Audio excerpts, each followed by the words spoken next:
सो अभी तक हमने रोटेशनल मोशन में what we have studied, rotational motion में सबसे पहले हमने स्टार्टिंग की थी मोमेंट ऑफ इनर्शिया से। What is the definition of moment of inertia? Formula क्या है मोमेंट ऑफ इनर्शिया का? I is equal to m r square. अभी आप जो दोनों पीछे, आपको बेसिक की कोई जरूरत नहीं, जो मैं यहाँ बताऊंगा पूरा आपको समझ में आएगा, पूरा फोकस करने का। पीछा बेसिक कोई जरूरत नहीं है फिलहाल, आज का आपको समझ में आ जाएगा। आई क्या है? Moment of inertia. फॉर्मूला क्या है? M R. एम क्या है? एम क्या है? मास। और आर क्या है? डिस्टेंस। 10 बार बोला है, रेडियस नहीं बोलने का। क्या बोलने का? कहां से? From axis of rotation. R क्या है? डिस्टेंस फ्रॉम द, तो उस डिस्टेंस जो भी रहेगा उसका क्या लेना है? Square. So I is equal to m r square. आधी बात समझ में क्लियर है? क्योंकि ये फॉर्मूला ही आपके दोनों थ्योरम में बेसिक है। ये फॉर्मूला समझ में आ गया, दोनों थ्योरम में आसानी से आप लोग प्रूव कर सकते हो। तो सबसे पहले हम लोग यहां देखेंगे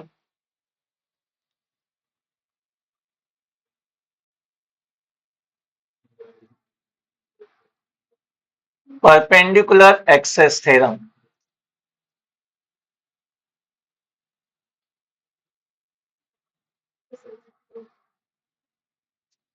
सो परपेंडिकुलर एक्सेस थ्योरम क्या है, मैं यहाँ उसका स्टेटमेंट लिख रहा हूं, आप भी साइमल्टेनियसली लिख लीजिए, फिर उसको समझते हैं कि एक्चुअली थ्योरम क्या है। Now see what is perpendicular axis theorem as stated in front of you, the moment of inertia of a plane lamina. What is plane lamina? एक पेपर ले लीजिए। So this is the plane lamina. कोई भी paper ले लीजिए आप, simple, that is nothing but called as a plane lamina.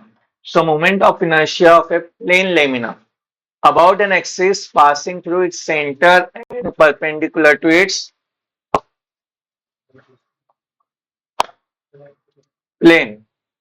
यह axis इस पर परपेंडिकुलर है और इसके और प्लेन के सेंटर से पास हो रहा है, तो इस एक्सिस के अबाउट में इस प्लेन का मोमेंट ऑफ इनर्शिया कितना होगा? Is equal to the sum of moment of inertia about two mutually perpendicular axis. मान लीजिए ये क्या है? Z axis. क्या है? ये हो गया आपका एक्स एक्सिस। क्या हो गया? ये क्या हो गया? अभी ये पेपर में हटा दे रहा हूं, ठीक है? इसको आपको इमेजिन करके चलना है। तो ये आपका परपेंडिकुलर एक्सेस है और ये दोनों आपके म्यूचुअली परपेंडिकुलर एक्सेस हैं। ये एक्सेस ये दोनों पे परपेंडिकुलर है, ये दोनों पे परपेंडिकुलर है, और ये भी, यानी तीनों एक दूसरे पे क्या है? इसे कहते हैं म्यूचुअली परपेंडिकुलर। क्या कहते हैं?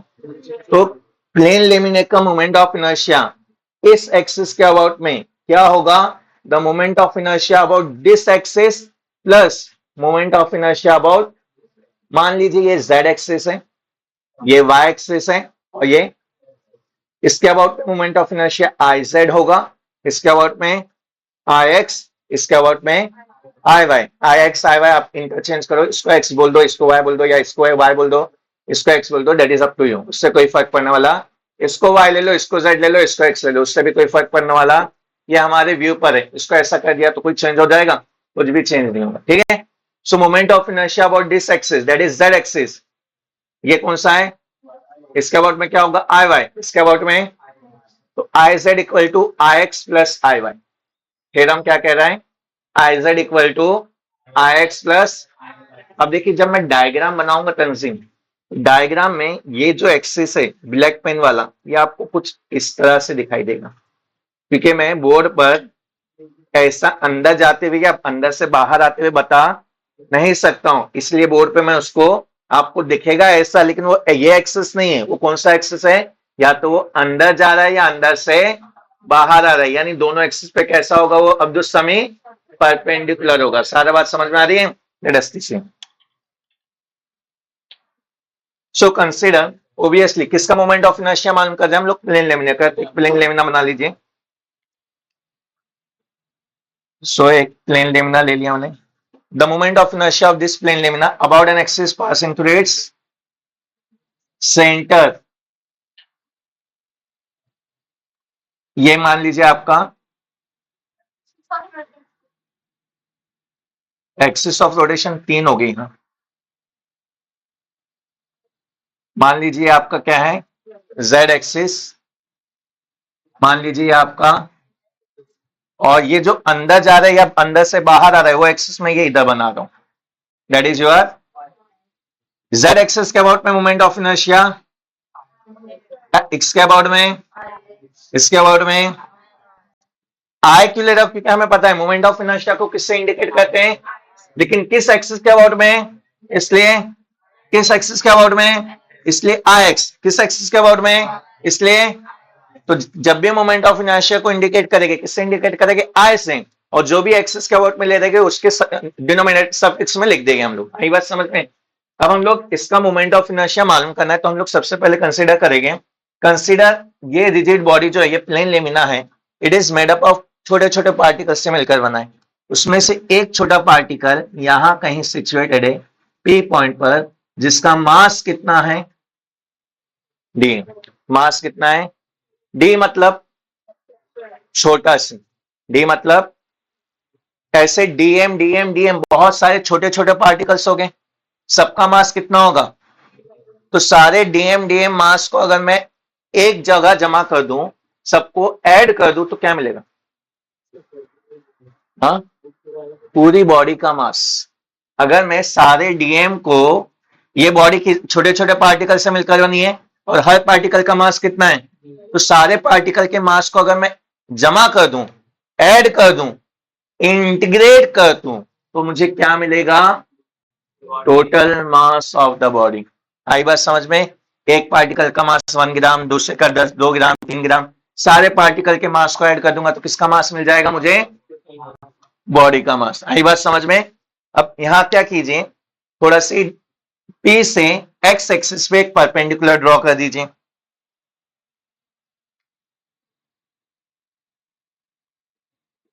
और इसका नाम दे दीजिए y। क्यों नाम दिया y, क्योंकि ये वाला पार्ट किसके पैरेलल है।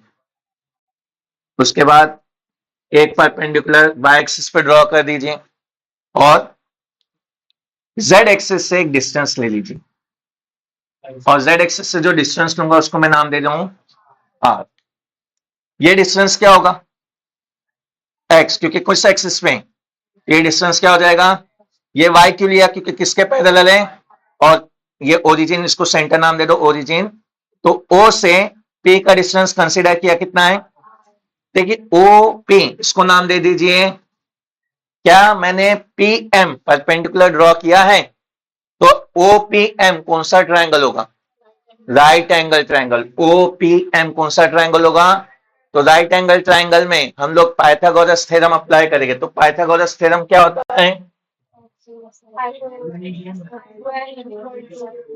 हाइपोटेनस का square is equal to side one का स्क्वायर प्लस, तो यहां अगर मैं पाइथागोरस थ्योरम अप्लाई करता हूं in right angle triangle OPM, तो मुझे मिलेगा R square equal to X square plus Y square, hypotenuse का square equal to side one का स्क्वायर प्लस साइड टू का स्क्वायर। तो आर स्क्वायर इक्वल टू क्या मिला, समझे नहीं समझे।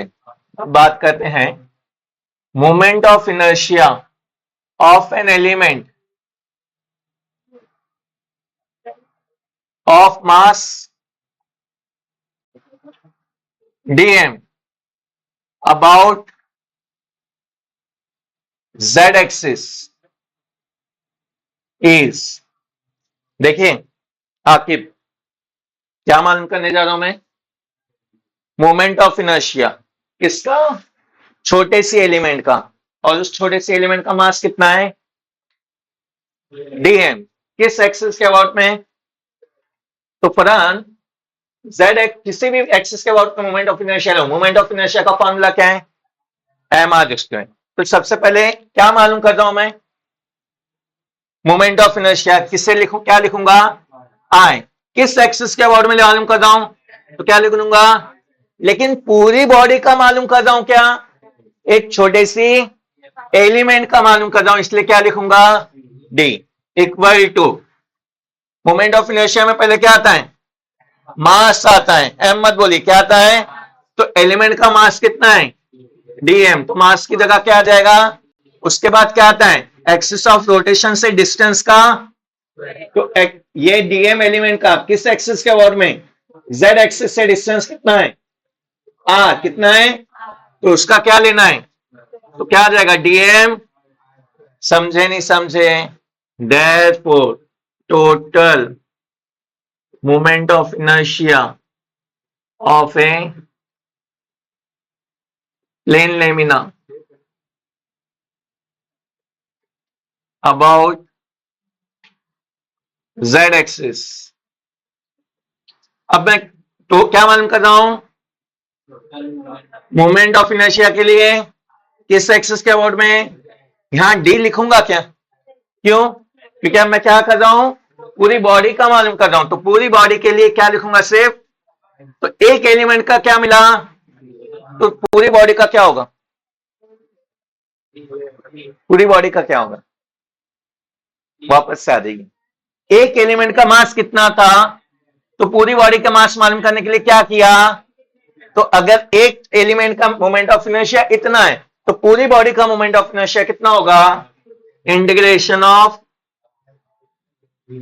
समझे नहीं समझे, जो एक एलिमेंट का था, ये एक एलिमेंट का डीएमआर इसको मिल गया, ऐसे ही दूसरे एलिमेंट का भी डीएमआर स्क्वायर, ऐसे बहुत सारे एलिमेंट्स, उनका मोमेंट ऑफ इनर्शिया क्या आएगा, डीएम आर स्क्वायर, सबको क्या कर दूंगा मैं, इंटीग्रेट कर दूंगा, तो मुझे क्या मिलेगा, पूरी बॉडी का मोमेंट ऑफ इनर्शिया मिल जाएगा। आई बात समझ में,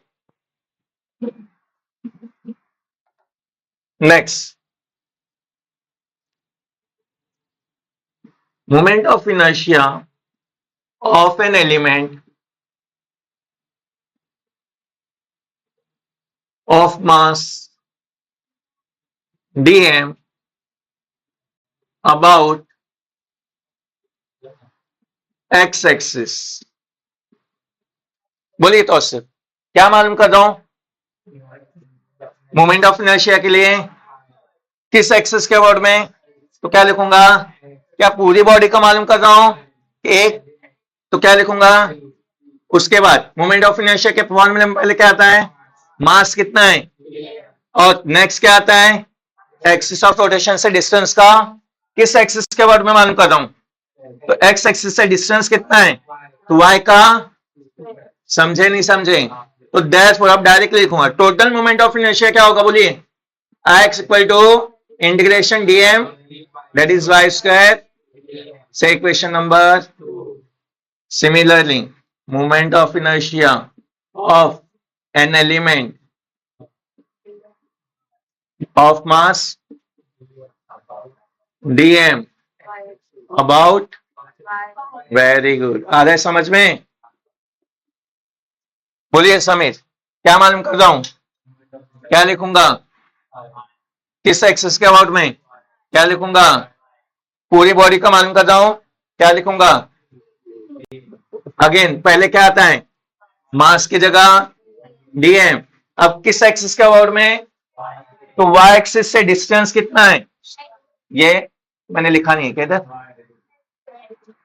वाई एक्सिस से डिस्टेंस, ये एक्स एक्सिस के पैरेलल है ना, तो वाई एक्सिस से डिस्टेंस कितना हो जाएगा, एक्स स्क्वायर, क्या हो जाएगा, तो देयरफॉर टोटल क्या हो जाएगा, I Y equal to integration X square, equation number, समझे नहीं समझे, क्लियर है, now add 2 and, किसको नहीं समझा यहां तक, जस्ट रेज योर हैंड, यहां तक किसको नहीं समझा, अब क्या करना है, सारा इक्वेशन 2 और इक्वेशन 3 को, इक्वेशन 2 में क्या है, आई एक्स प्लस इधर क्या है, इक्वल टू, इधर इंटीग्रेशन ऑफ, इधर इंटीग्रेशन ऑफ, तो दोनों में डीएम डीएम कॉमन ले लूंगा, और इंटीग्रेशन भी common, x square plus, actually common नहीं आ रहा है, हम लोग इस तरह से डिस्ट्रीब्यूट करते हैं मैथमेटिकल इंटीग्रेशन के रूल के हिसाब से, तो इंटीग्रेशन के रूल में ये कॉमन आ जाएगा, तो क्या बचेगा, एक्स स्क्वायर प्लस, और क्या बचा, X square plus Y square क्या था? तो I x plus I Y equal to X square plus Y square की जगह इंटीग्रेशन ऑफ आर स्क्वायर, सिर्फ X square plus Y square की जगह क्या लिखा? और डीएम जैसा कि therefore I x plus I Y equal to integration of DM, integration of R square DM क्या है? दिख रहा है integration of R square DM, तो इसकी जगह क्या आ जाएगा? इक्वल टू, समझे नहीं समझे? यही आपको प्रूव करना था। क्या प्रूव किया आपने? The moment of inertia of a plane lamina about an axis perpendicular to its plane, that is Iz is equal to the sum of moment of inertia about two mutually perpendicular axes। दो mutually perpendicular axes कौन कौन से? x and y, और उनके about में moment of inertia कितना है? ix और ry। तो Iz इक्वल टू क्या हो गया? ix plus i y। इसको नहीं समझा? इंटीग्रेशन टोटल मालूम करने के लिए, एक्चुअली इंटीग्रेशन का मतलब क्या है? सम करना। जैसे अभी फॉर एग्जांपल ये एक बॉक्स है सारा, इसमें कितने पार्टिकल हैं? 1 2 3 4 5 6 पार्टिकल है, और 6 के 6 सेम पार्टिकल है। तो एक पार्टिकल का मास मैंने मालूम कर लिया, मान लीजिए 1 ग्राम। तो 6 पार्टिकल का मास क्या होगा? 1 gram plus 1 gram plus 1 gram plus 1 gram plus 1 gram plus 1 ग्राम, ठीक है। लेकिन यहां मुझे पता है कि कितने पार्टिकल्स हैं, पता है ना, लिमिटेड नंबर ऑफ पार्टिकल्स हैं। यहां पता है क्या? तो इसलिए मैंने यहां, आप एडिशन का यूज कर सकते हो, समेशन का यूज कर सकते हो।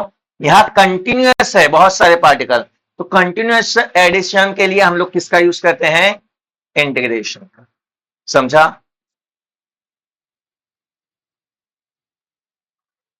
नोट डाउन कर लीजिए।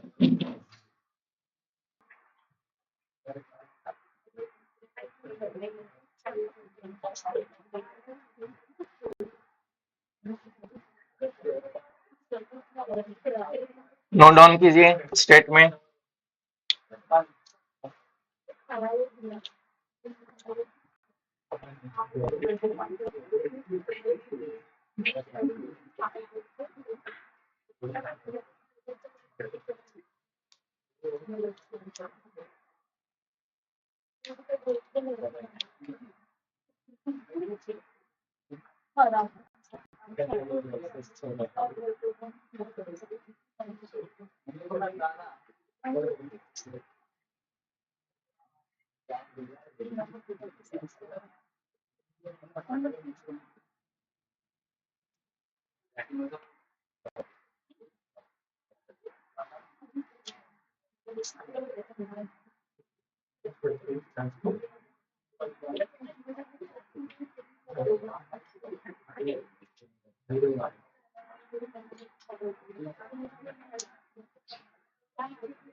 तो तेरी अम्मी को बुलाता हूँ आज मैं।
Okay, stop writing.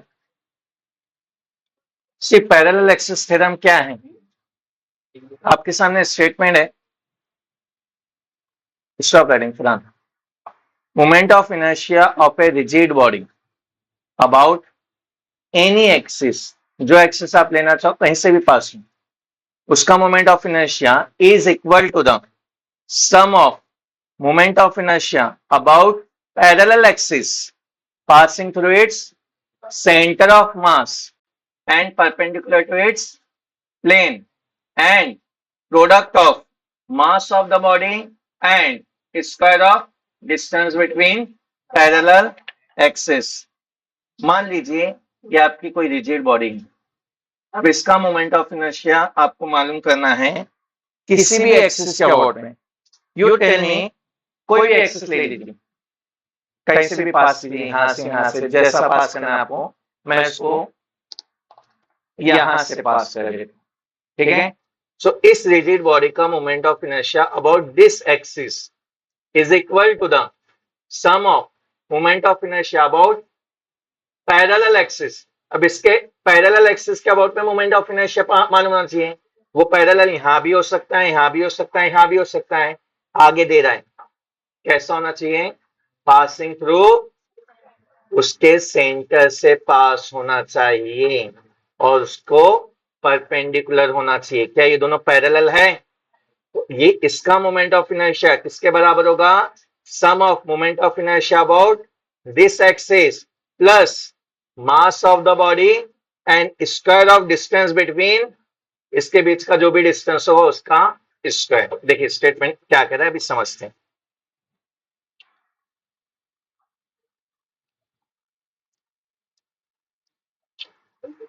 मान लीजिए एक रिजिड बॉडी है आपके पास,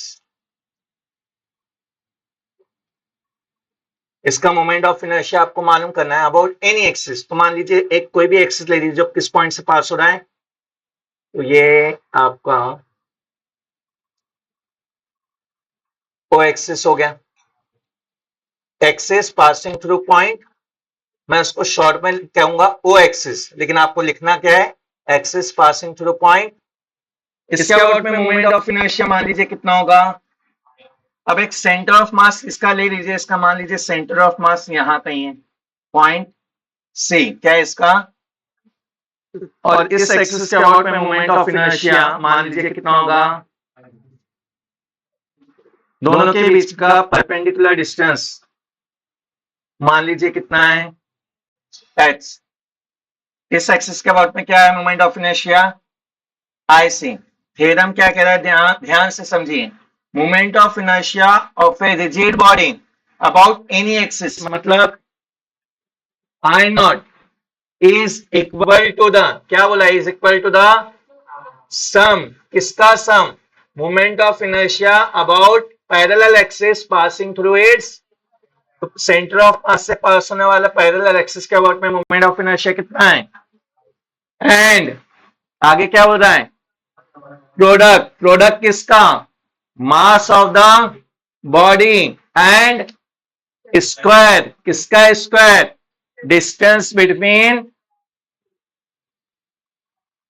that is I naught is equal to IC plus MH square. ये है आपका स्टेटमेंट और ये उसका mathematical form. Moment of inertia of a rigid body about any axis is equal to the sum of moment of inertia of a rigid body about a parallel axis passing through its center of mass and product of mass of the body and square of distance between parallel axis. That is I naught is equal to IC plus MH square. आई बात समझ में? क्या करेंगे again prove करने के लिए? एक छोटा सी एलिमेंट कंसिडर करेंगे. तो मान लीजिए ये रिजिड बॉडी बहुत सारे छोटे छोटे पार्टिकल से मिलकर बनी है, जिसमें से एक पार्टिकल P पॉइंट पे सिचुएटेड है जिसका मास कितना है? dm. अब आप क्या कीजिए, यहां O से P को ज्वाइन कर लीजिए, C से P को ज्वाइन कर लीजिए.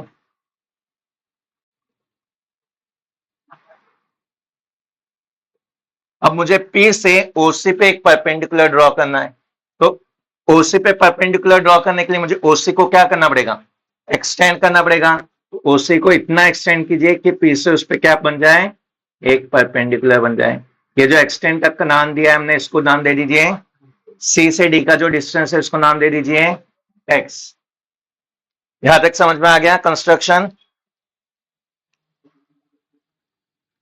मोमेंट ऑफ इनर्शिया, पहले तो हम लोग ज्योमेट्री देख लेते हैं. इन ट्रायंगल OPD, बोलो अब्दुल समी, OPD ट्रायंगल दिख रहा है? PD क्या बनाया हमने? परपेंडिकुलर बनाया. PD क्या बनाया? OPD राइट एंगल ट्रायंगल हो गया. राइट एंगल ट्रायंगल में पाइथागोरस थ्योरम क्या कहता है? हाइपोटेनस का square is equal to side one का स्क्वायर प्लस हाइपोटेनस क्या है? साइड वन क्या है? साइड टू क्या है? तो क्या हो जाएगा? OP स्क्वायर, हाइपोटेनस मतलब OP का square equal to side one मतलब OD का स्क्वायर प्लस PD का स्क्वायर, साइड टू का स्क्वायर मतलब PD का स्क्वायर. समझे नहीं समझे? Therefore OP square equal to ये स्क्वायर जैसा कि क्या बचा लिखना? OD. अब ध्यान से डायग्राम देखिए, OD दिख रहा है? OD की जगह मैं लिख सकता हूं OC plus CD, isn't it? OD की जगह क्या लिख सकता हूं? OC प्लस, तो OD की जगह लिख रहा हूं OC प्लस और ये PD स्क्वायर जैसा कि इसमें कोई change? Sameer, A plus B का होल स्क्वायर क्या होता है? A square plus 2AB plus A की जगह क्या है? B की जगह क्या है?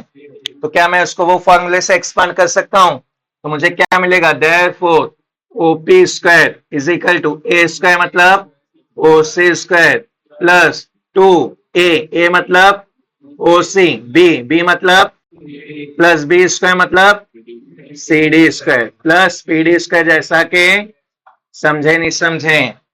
क्लियर है? अब ध्यान से देखिए हम्मद, क्या नाम आपका? ये ट्रायंगल दिख रहा है छोटा वाला, ये कौन सा ट्रायंगल है? PD क्या है? परपेंडिकुलर ड्रॉ किया ना, तो OPD क्या हो गया? ये भी राइट एंगल ट्रायंगल है. तो राइट एंगल ट्रायंगल OPD में पाइथागोरस थ्योरम अप्लाई कीजिए. हाइपोटेनस क्या है? CP square equal to side one क्या है?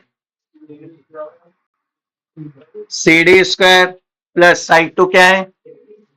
PD square. तो हाइपोटेनस का square equal to side one का स्क्वायर प्लस क्या मिलेगा? CP square equal to CD square plus, दिख रहा है उधर CD square plus PD square, कहां दिख रहा है? दिख रहा है? तो उसकी जगह क्या पुट कर सकता हूं, तो मुझे क्या मिलेगा, therefore OP square equal to OC square plus 2 OC into CD plus CD square plus PD square की जगह सीपी स्क्वायर। से दिस इक्वेशन नंबर, समझे नहीं समझे, क्लियर है। अब वापस से हमारे पुराने उसमें, moment of inertia. Now moment of inertia of an element DM. देखिए अभी इंटीग्रेशन वाला पार्ट मैं डायरेक्ट लिखूंगा, छोटे सी एलिमेंट का मालूम करूंगा और पूरी बॉडी के लिए क्या कर दूंगा, integrate. Moment of inertia of an element DM about an axis passing through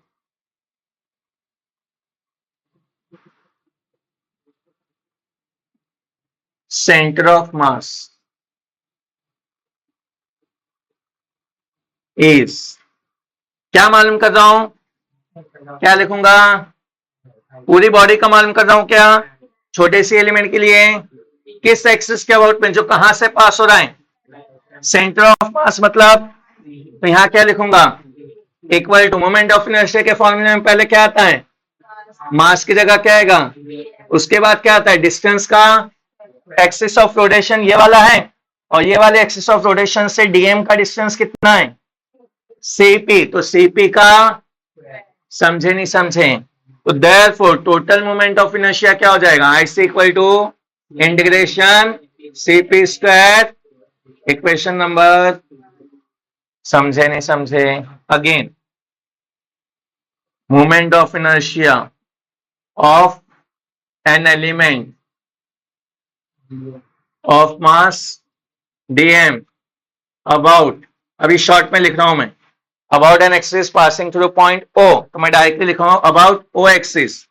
आप लोग ऐसा लिखोगे क्या, क्या लिखोगे, about an axis passing through point O is, क्या मालूम कर रहा हूं, मोमेंट ऑफ इनर्शिया के लिए किस एक्सिस के अबाउट में, तो डीएम का ओ एक्सिस से डिस्टेंस कितना है, ओपी, क्या आ जाएगा, सॉरी पहले तो ओ एक्सिस के अबाउट मालूम कर रहा हूं, इसलिए क्या लिखेंगे, आई नॉट, छोटे सी एलिमेंट के लिए D, integration moment of inertia के फॉर्मूले में पहले क्या आता है, तो मास की जगह डीएम, डिस्टेंस कितना है, ओ एक्सिस है ना ये, ओ एक्सिस से डीएम का डिस्टेंस कितना है, ओपी, तो डिस्टेंस की जगह क्या आ जाएगा, तो टोटल मोमेंट ऑफ इनर्शिया क्या हो जाएगा, I naught is equal to integration OP square DM. समझे नहीं समझे, say this equation number, put 1 in 3, यहां ओपी स्क्वायर दिख रहा है और ओपी स्क्वायर की वैल्यू ऑलरेडी मैंने इक्वेशन 1 में मालूम करके रखा है, तो वो एक वैल्यू यहां मैं पुट कर दूंगा। So I naught is equal to integration DM, जैसा कि किसकी वैल्यू पुट कर रहा हूं, ओपी स्क्वायर की वैल्यू बोलो, ओसी स्क्वायर प्लस 2ओसी into CD plus CP square. समझा, क्लियर है, स्टेटमेंट लिख के हो गया क्या, रफ करूं, किसका बाकी है, जल्दी से लिख लीजिए।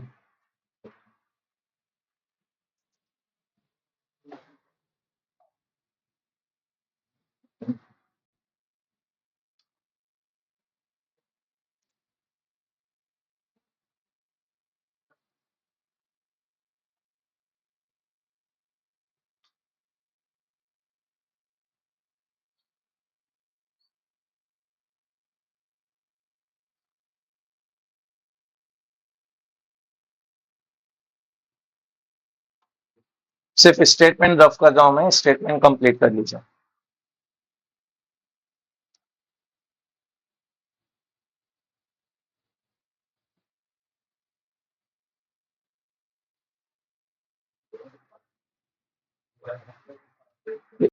इसका वाक्य था अब्दुल समी, हो गया।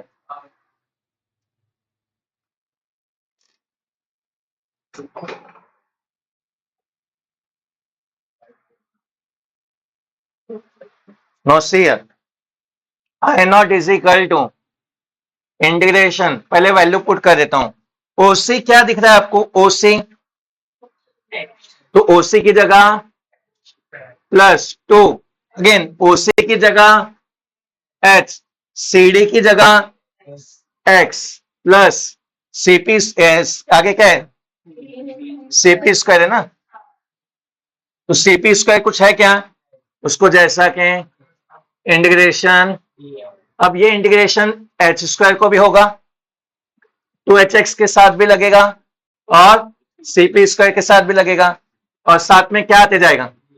तो आई नॉट इज इक्वल टू, मैं एक स्टेप बढ़ा रहा हूं आपके लिए, integration of H square DM plus integration of 2hx DM plus integration of CP square DM, सबके साथ डीएम लगा के सबका इंटीग्रेशन क्या कर दिया? सेपरेट कर दिया।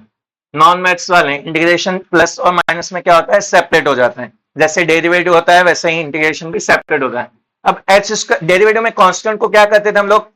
बाहर ले लेते थे, अकेला रहा तो जीरो, लेकिन साथ में रहा तो उसको क्या करते थे? तो यहाँ एच क्या है? कांस्टेंट है, डिस्टेंस वो चेंज होने वाला, तो एच कांस्टेंट है तो उसको इंटीग्रेशन के H square integration of plus 2h constant integration के बाहर integration of x DM plus integration of CP square DM, जैसा कि समझे नहीं समझे? therefore I naught is equal to h square integration of DM M, अभी बताया था ना मैंने, डीएम क्या है? छोटे पार्टिकल का मास, ऐसे बहुत सारे पार्टिकल के मासेस को आप क्या कर रहे हो?